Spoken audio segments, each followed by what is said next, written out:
Hey everyone, welcome to the Faith and Entrepreneurship Podcast. I'm Devin Dickinson, here again today with Lauren. Hey Devin, how are you? I'm doing great. So I wanted to talk to you about employee perspective and how important or how much consideration we should put on employees' perspective when you are leading your business or making decisions regarding your business. Lauren, this reminds me of a time in my kind of evolution as a leader and an entrepreneur, because I've now been an entrepreneur probably for 24, 25-ish years. And over the evolution, I'd like to feel like I've grown as a leader. And one of the things that I've grown on is my interpersonal relationships with everyone within the organization. And the reason I think this is important was I'm reminded of this moment. It was about midway through, so probably, 10 or probably 15 years ago or so. Mm-hmm. And we had become a good-sized company, companies, I think, by this point. And so we had a few hundred people working for the companies, and I felt, pretty full of myself. Probably I had some pride that was probably not terrific, but I had a lot of ideas. And one of the strengths that I had was vision.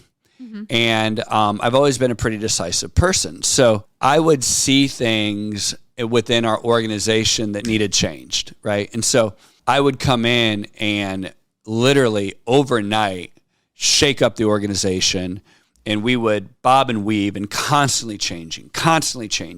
And I would like to think this was one of our strengths. And it truly was. Like, for the most part, most of these shakeups and adjustments would really, impact the company in a positive way.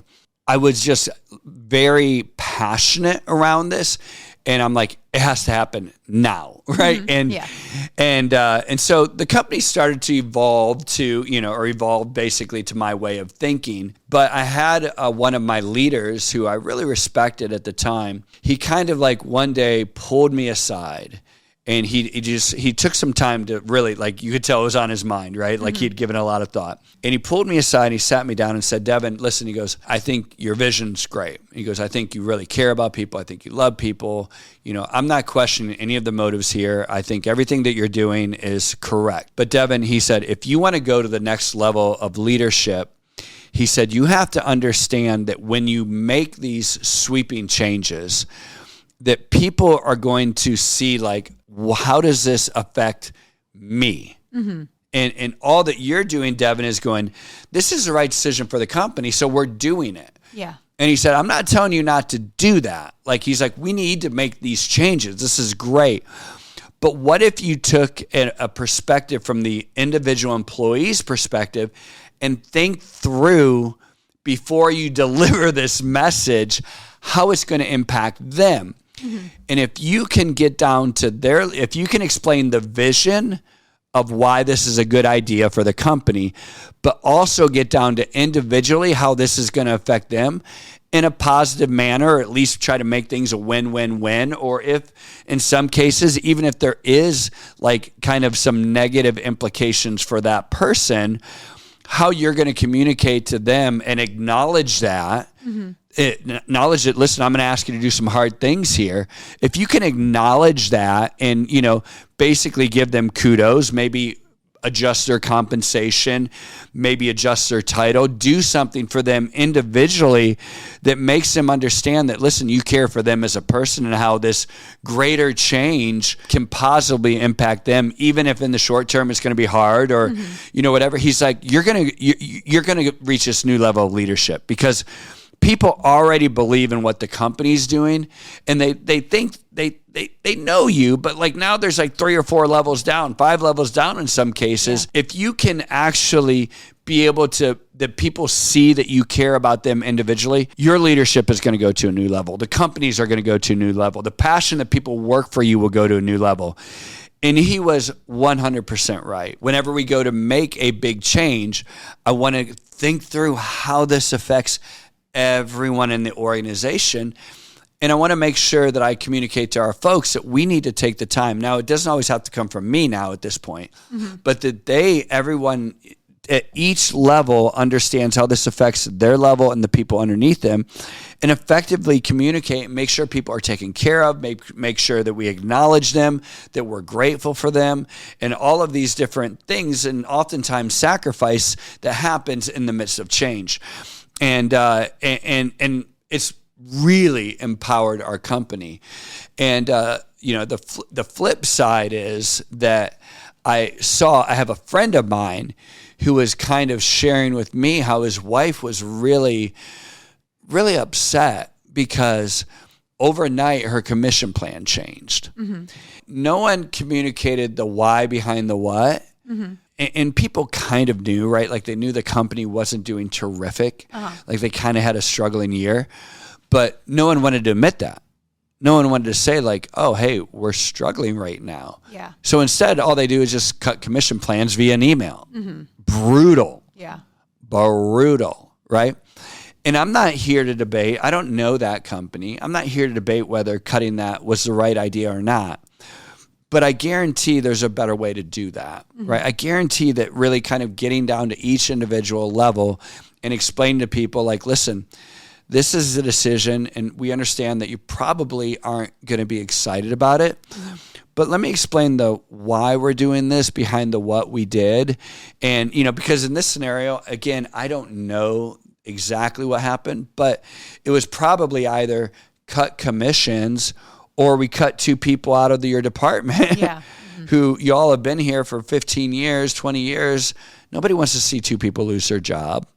And by the way, if we cut 2 people, sure, you can keep your commission, but your workload's going to double, So like, I think if people truly understand and you communicate the why behind the what to people, they can get behind it. Again, they might not be excited about it, but we have to, as leaders, understand how this affects individuals, because people have families, people have, hours, they have daycare, they have all of these things, right? Like acknowledging that people are people, that they have their own individual stuff that they're trying to take care of, and trying to come up with scenarios that are win-win. But even if it's not win-win, it's understanding why hard decisions have to be made is crucial. Something you talked about here that I want to dig into more too is it's not just like what you're communicating or the why behind the communication, but also how you communicate it. You talked about, like, in that example, the, company sent out an email to everybody.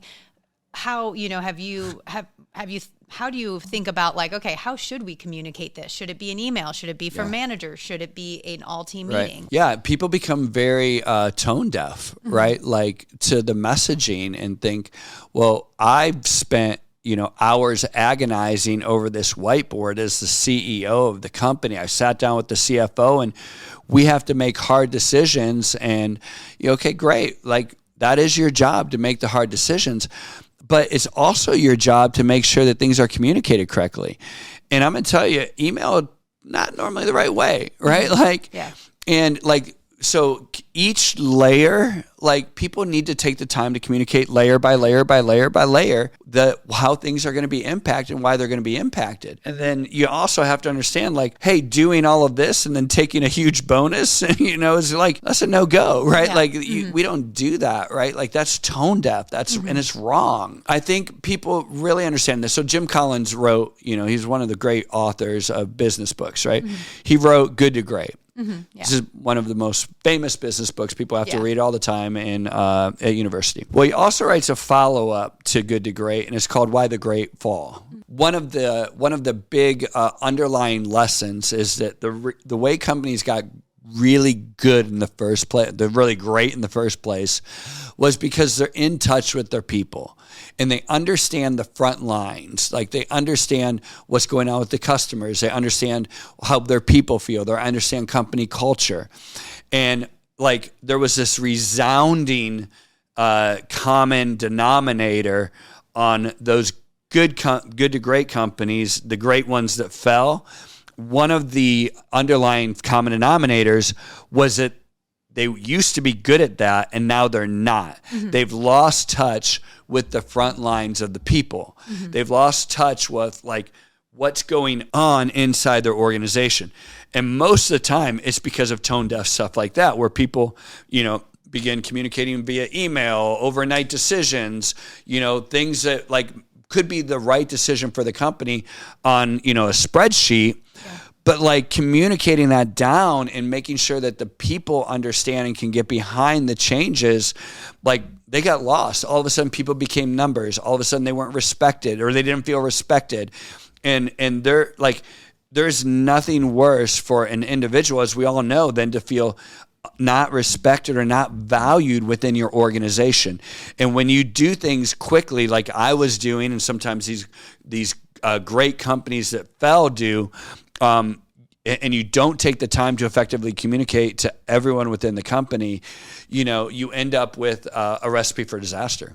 Why do you think understanding your employees' perspective is so crucial for leaders today? Perspective's everything. Like there's a old adage that perception is reality. Mm-hmm. And I think we can understand that in 2025, right? Like half of what you read in, social media on the news, like for the most part, we even know that half of it's not real. Like you're just trying to weed that out, right? So more than ever, perspective is reality. And within your organization, people's perspective becomes the reality. Whether it's true or not, will become the reality. So you have an opportunity to create the right perspective and a truthful perspective, or allow the rumor mill to do it, right? Yeah. One of a very wise leader of HR that I had, she worked for me for a few years. She taught me some good stuff. One of her favorite sayings was, "All truth is told in the ladies' room." Yes. Yeah. Yeah, because I'd ask her, "What's going on?" She's like, "Give me a couple of days, I'll figure it out." And I'm like, "What do you mean?" She's like, "All truth is told in the ladies' room," right? Mm-hmm. And so she would go out there and figure out what people's perspective was. Mm-hmm. And so there's so much that we can gain from the employee's perspective. And it doesn't mean it's true. And we can stand on our high horse and say, or our soapbox and be like, "Well, that's not true. This is the truth." Well, perspective is often reality in organizations. And so understanding that and making sure that our perspective is the perspective that's getting out there to the masses is important. And I think biblically, right? Like, so you think about who the greatest leader ever was, Jesus, obviously, mm-hmm. right? So if you read through the Bible, the Gospels, you would think that Jesus was this incredible orator, right? That he held these huge rallies and assembled masses and stood up on, a soapbox and, preached to thousands. As far as I can tell, and I'm not a Bible scholar, but I read it a lot. As far as I can tell, he really only did this one time, and that was the Sermon on the Mount. Mm-hmm. And then another time they had him in the tabernacle come off and read, some scripture or whatever, but then they wanted to kill him, right? But so you're like, well, how did he change the world? Like if he's not standing up, preaching to the masses or teaching to the masses, or this great orator, how did he change the world? Well, if you read the Gospels, he's just with the people. Mm-hmm. Constantly, mm-hmm. at a very individual, personal level. And this great leadership style that he exemplifies and demonstrates is by being with the least of these, mm-hmm. with children, with lepers, with those who are kind of outcasts, and then his disciples and his followers and whatnot. But it's at this incredibly personal level. And you would think if you read through it that it'd be like, oh, every other week he's holding a rally in Jerusalem or whatever, right? Yeah. And so oftentimes as CEOs, business leaders, whatever, we think our job is to sit up here and, make big, bold decisions and be brave, and if people hate you, they hate you, but that's the right thing to do. And we think that our job is to sit up here and do these hard things. I'm not saying it isn't to do hard things, right, to make hard decisions. But really, at the end of the day, if we're following Jesus, Jesus is with the people, mm-hmm. right? If you want to be a great leader, be with the people. Like, understand their perspective. Make sure that you demonstrate that to your leaders, mm-hmm. so that your leaders don't get on their high horse and just send out emails, that your leaders are understanding people and their perspective. And Jesus did an amazing job. He was with them in their perspective. Even when their perspective was wrong, he was teaching them how to have the correct perspective. He had disciples that thought, hey, we're going to overthrow the government. And he's constantly trying to teach them, that's not what I'm here for. That might be your agenda, but that's not my agenda. That's not what I'm here for.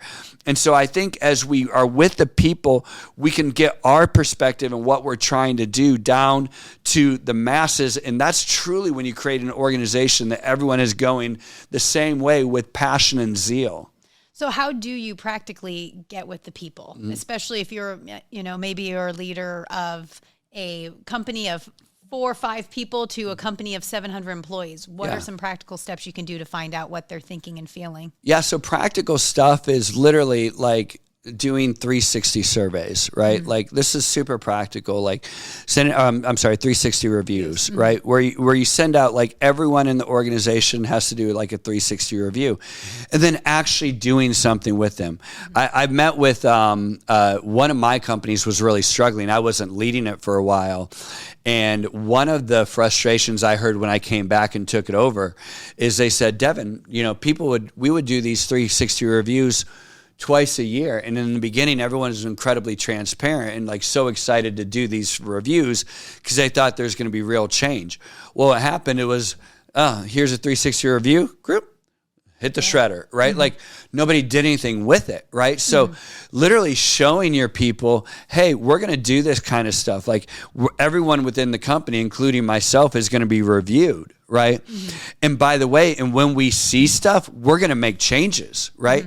And then communicating back to your folks. Think about this. How simple is this to communicate back? Hey, these are the prime negative places that we saw. We acknowledge them and we're going to do something about these, or if we're not going to do something about it, here's why we're not or why we can't, and here's why we're going to try to still remedy it in the first place. So, you can do stuff like 360 reviews. You can also, people have mission statements all the time, right? Like great mission statements like, we listen to our people and, like, are you? Values, yeah. Yeah, are you really? Is that your values? Like, really? Are you really doing these values, right? Like going back to your values and finding out whether you're doing it or not. And if you have leaders in your organization that are not following those values, those leaders need to leave. They either need to change or they need to leave.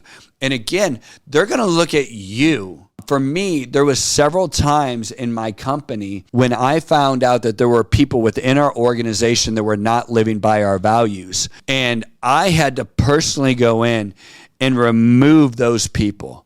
And it was kind of like a public, like I'm publicly doing this. And I found out that like people began to lose respect, those underneath it, lose respect for our organization because they were being abused by people they weren't being treated as individuals. They weren't being treated like no one cared about their perspective. And that's what they thought because this one blocker within our organization was doing this. So like really paying attention to exit interviews, reviews, stuff like that, making sure that you ask like, hey, if you're going to do a product launch or even try to find new product, what if we take a survey of what our people think about the product, right? How it's going to impact them, right? And I know that there's always negative people within the organization. You're going to see that. But most people, if they're part of your team, they want to win. Yeah. Like they want to be part of a winning team and they're going to give you real feedback. And so thinking about before there's any change, like getting the troops around it, right? Before we go this direction, let's hear what the troops have to say about it because they're the front line. They're the tip of the spear. So let's continue on that change idea. How would you go about understanding employees' perspectives or using the employee perspective to implement and communicate something like a major organizational change? I'll talk about COVID again. So there was a time when COVID happened when we weren't sure what was going to go on, right? So we literally asked people to take a pay cut, right? And we said, listen, we don't know what's going to happen, but this is where we're at, and the type of business that we're in, how this is going to impact us. And so we're asking everyone to take a pay cut. And by the way, the other owners, we're not taking anything. Right. We're literally foregoing everything. Right. Now, here's the thing. If we get this thing back on track, we are going to remedy this as best as we can. I'm not making any promises, but what I'm telling you, as best as we can, we will remedy the situation. So in my mind, that meant, they would go slowly get their payback, right? Portion a little time, a little time.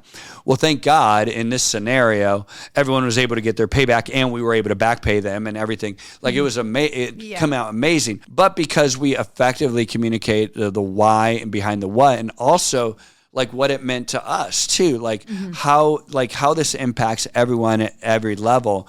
And people, when they feel like they're on the same team, people will absolutely share in the pain if you allow them to share in the victories, right? Like when people believe that they're all on the same team, people will share in the losses, and they'll share in the if you let them share in the victories.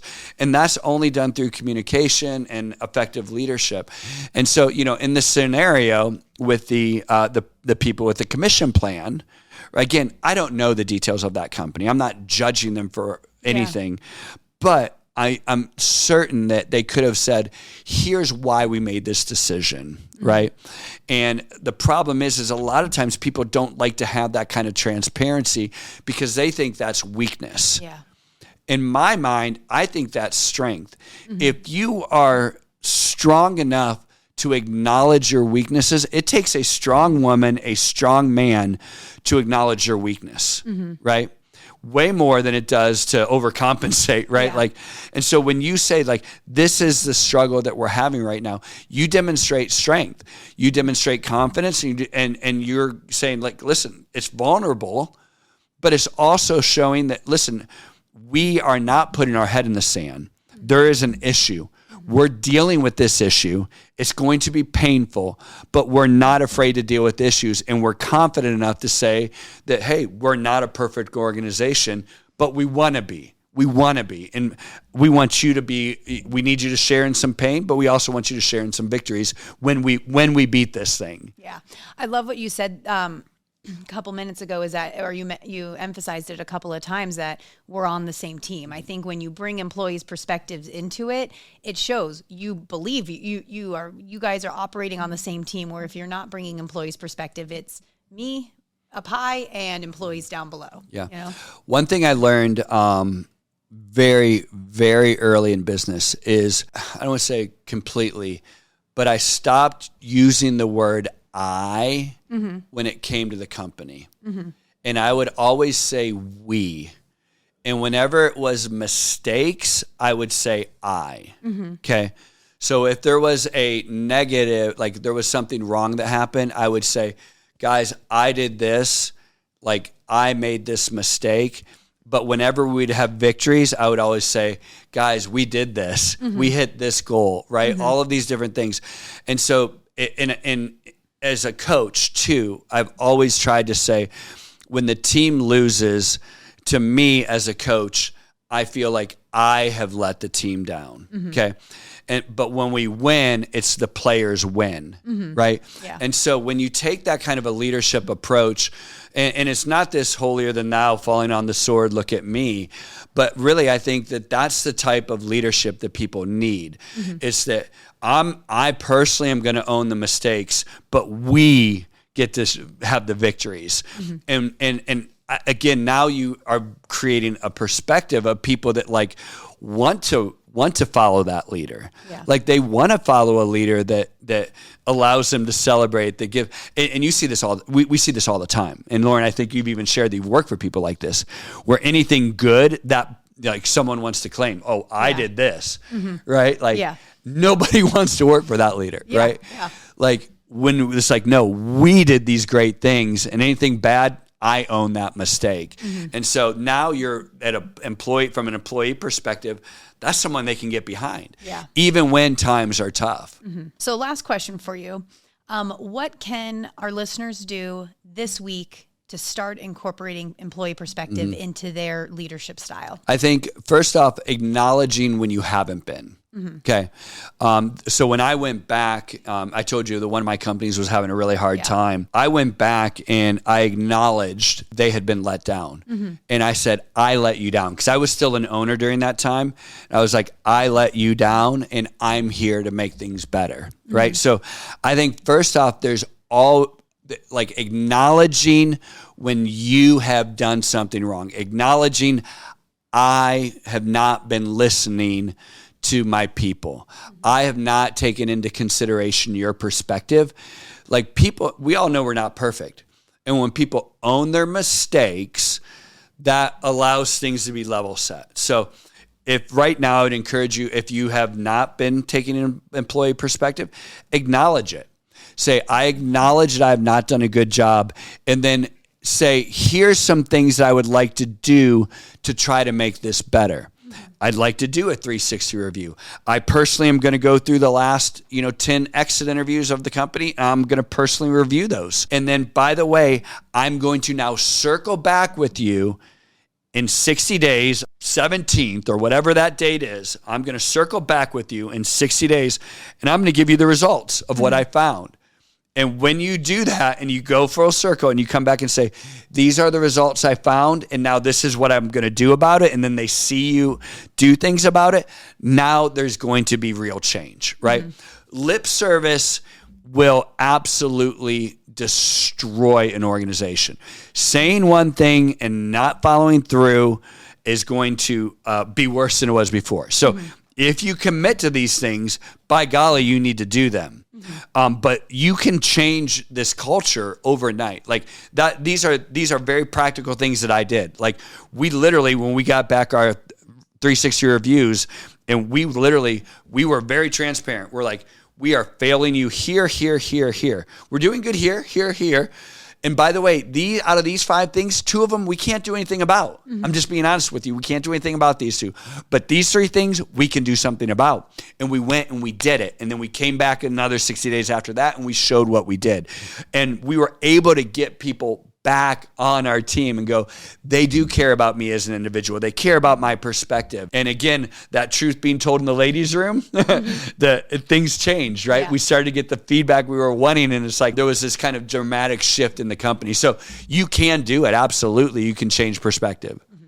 Perfect. Thank you. So I'm Devin. This is the Faith and Entrepreneurship Podcast. I hope this is very practical for you. I hope that you take this away, apply it to your company, apply it to you pursuing your own dreams, and I believe this is going to help you.